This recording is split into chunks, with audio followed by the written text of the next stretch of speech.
Um assunto definitivamente polêmico e controverso é a pena de morte. Apesar do número de países que são adeptos a essa sentença ter caído de 50 para 28 em poucos anos, o fato é que julgar em um tribunal quem deve viver ou morrer é uma tarefa questionável e muito tênue. Agora, me diz aqui, você consegue imaginar o que acontece na prática caso uma injeção letal simplesmente não funcione durante uma execução? Essa resposta eu te dou hoje aqui no Top 10. Mas antes, já deixa o seu like, se inscreva no canal e ative as notificações. Agora, vamos lá!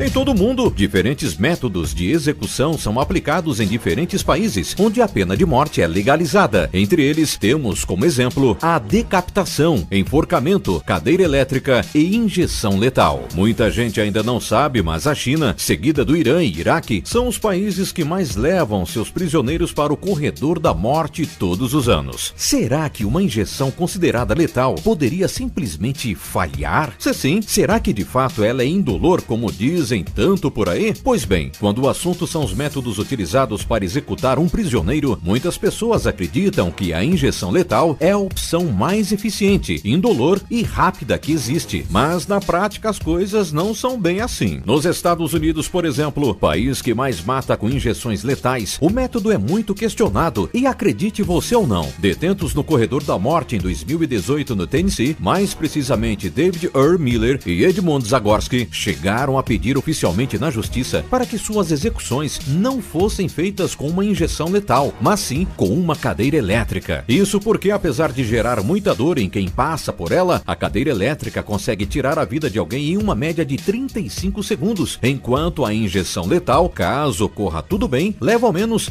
10 minutos para fazer o mesmo. Ambos os detentos tiveram seu pedido concedido pela justiça. A grande questão, e que na verdade alimenta a polêmica da injeção letal, é o fato de muitos casos registrados terem dado errado e as coisas assustadoramente terem acabado muito, mas muito mal. A frequência de erro em execuções com injeção letal é tamanha que, apesar de macabro, o site oficial do Centro de Informações sobre Pena de Morte dos Estados Unidos traz uma lista com os casos em que algo não fluiu como o esperado. Mas para entendermos o que pode dar errado nesse processo, primeiro nós precisamos entender o que é e como funciona a injeção que recebeu o nome de letal. Muita gente não sabe, por exemplo, que morrer com injeção letal não é receber uma única agulhada com uma substância altamente mortífera. Na prática, o processo de executar alguém com esse método inclui aplicar no condenado o total de 3 doses de 3 diferentes substâncias. A primeira delas, e a mais controversa, é conhecida como midazolam, um sedativo cuja função é causar inconsciência e, tecnicamente, impedir que o detento sinta qualquer tipo de dor que as próximas 2 injeções podem causar. Já a droga seguinte, o brometo de vecurônio, é administrado no outro braço. Essa substância clinicamente é utilizada para paralisar os músculos, fazendo com que eles relaxem para que uma cirurgia possa ser realizada, por exemplo. No caso da pena de morte, o brometo de vecurônio é ministrado para impedir que o preso se movimente demais, mesmo que já esteja amarrado em uma maca. Sob o efeito dessa substância, acredita-se que o preso sentiria a paralisia se espalhando membro por membro, e como os músculos do pulmão estariam paralisados, o preso literalmente lutaria para conseguir respirar. A próxima e última injeção aplicada, e a mais letal, é a de cloreto de potássio, que é capaz de fazer o coração parar. Especialistas especulam que a sensação nesse estágio seria de fogo líquido entrando em sua veia, que caminharia lentamente até o seu coração, o fazendo parar completamente. Agora que chegamos até aqui, eu vou te explicar exatamente o que acontece quando uma injeção letal não funciona e o que é que o preso pode sentir caso isso aconteça. Na prática, para vocês terem uma ideia, o midazolam, a primeira injeção ministrada, é utilizado no dia a dia em pequenas doses para controlar a ansiedade, e estima-se que 10 miligramas seriam o suficiente para deixar um homem adulto em estado de inconsciência. Já durante a execução, as doses aplicadas variam de estado para estado americano. Em alguns, são aplicados os exatos 10 miligramas, em outros 500 miligramas, uma dose 40 49 vezes maior. É nessa etapa aqui que realmente mora o problema. Desde 2009, essa substância parou de ser produzida e exportada dos laboratórios europeus para os Estados Unidos. E desde então, o país americano vem comprando essa droga de produtores de segunda mão, que muitas vezes erram a sua fórmula. Por isso, na prática, o que vemos são detentos que, mesmo após os 500 miligramas de midazolam, acordam durante o processo de execução, ou detentos que simplesmente não conseguem chegar ao profundo estado de inconsciência. Então, apesar de apagados, muitas vezes esses homens agonizam por até 2 horas durante um processo mal executado, o que, além de terrível por literalmente estarmos falando de tortura, trata-se também de um processo inconstitucional. Quando o midazolam não faz o efeito esperado, o detento sente, portanto, toda a sensação de estar sufocando causado pelo brometo e toda a dor colossal do cloreto de potássio queimando seu corpo de dentro para fora. O pior de tudo é quando, além de toda a dor, o detento simplesmente ainda permanece vivo, sendo submetido várias e várias vezes ao processo. Esse, inclusive, é outro detalhe que o governo não gosta muito de expor, mas que acontece bastante na prática. Isso porque, tecnicamente, está instituído pela Constituição americana que, caso o método de execução de uma pena de morte não funcione na primeira tentativa, o correto a se fazer é parar o processo e remarcar legalmente outra data para a execução. Mas, na prática, o que vemos são casos como o de Rummel Brum, condenado por sequestrar, estuprar e assassinar uma garota de 14 anos. Rummel foi parar no corredor da morte, sentenciado à morte através da injeção letal em Ohio. 14 anos após a sentença final, chegou o tão temido dia. Mas as coisas não aconteceram nada como o esperado. Por conta da incompetência da equipe de execução, que não conseguia encontrar uma veia em Rummel, ele foi submetido ilegalmente a 18 doses de injeção letal. E após passar 2 horas e meia agonizando, ele permaneceu vivo. Foi só após todo esse processo que sua execução foi adiada e não foi remarcada novamente até hoje. Outros casos chocantes como esse, que aconteceram em 2014, foram de Clayton Luckett e Joseph Wood, com apenas 2 meses de diferença, onde o primeiro, não completamente sedado, só veio a óbito após agonizar por 43 minutos, sofrer várias tentativas de perfuração e ter passado pela experiência de ter uma veia que explodiu. Detalhe que, tecnicamente, o processo, além de indolor, deveria durar menos de 10 minutos. Já Joseph Wood levou o total de 15 injeções e agonizou de dor por 2 horas e meia. Uma morte extremamente dolorosa e lenta, assistida, financiada e legalizada pelo Estado.